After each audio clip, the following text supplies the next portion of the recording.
Advocating for homelessness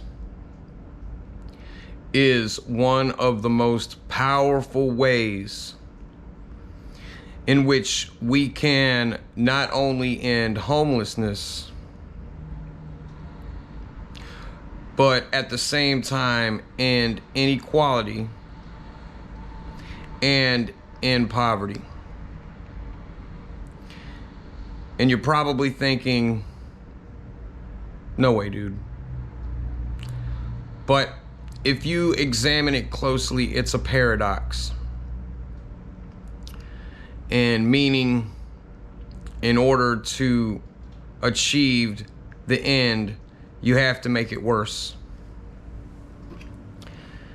And I'm not saying that everyone has to go homeless, but we must first end the stigmatism around it. Just because you're homeless, you're not mentally ill. Just because you're homeless, you're not a drug addict. And just because you're homeless, you're not poor. And just because you're homeless, you do have rights. You are a person. And if we can end the stigmatism and we can advocate homelessness, and this is what I mean by advocate homelessness, either A, a lot of people are in dire straits, a bad situation, and they don't want to go homeless, but it's cheaper to live this way, okay?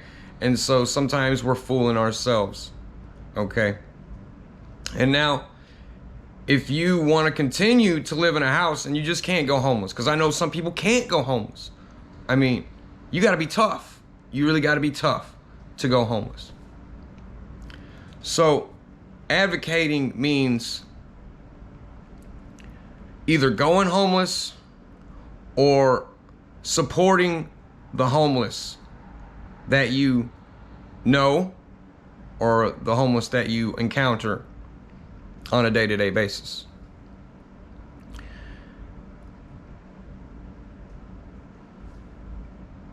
What's going to happen if we can start this movement of advocating homelessness, not just becoming homeless? Not all of us can become homeless, but if 25% of any given population becomes homeless in any given area, what's going to happen is that is going to drive inflation down instead of driving it up. And it's also going to drive down the cost of housing.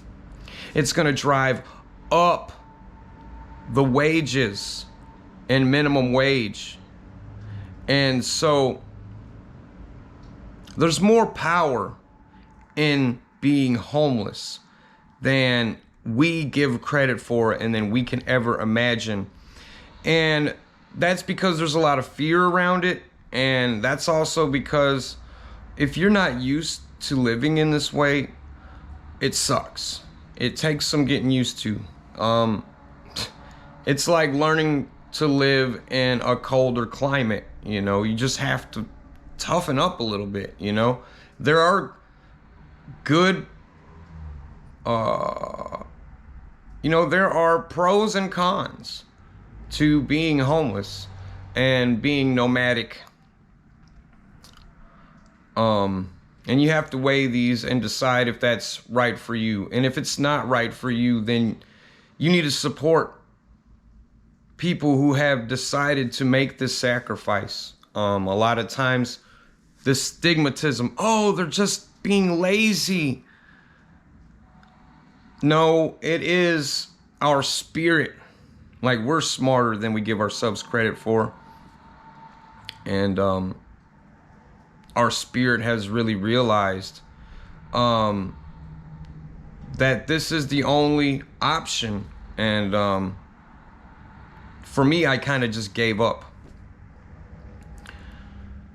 and said, I'm gonna buy a camera, and I'm gonna just go where the wind blows me and figure out how to make a wonderful, awesome documentary. I wasn't really sure what it was gonna be about. I just knew that Jesus or Yeshua or whatever, just the idea of love and forgiveness and peace, that was going to guide my whole mission. And now what I'm doing by being homeless and advocating homelessness and filming the series Son of Man, Tree of Life, what I'm doing is creating a movement that is going to finally be able to end poverty and inequality the most effective, precise way.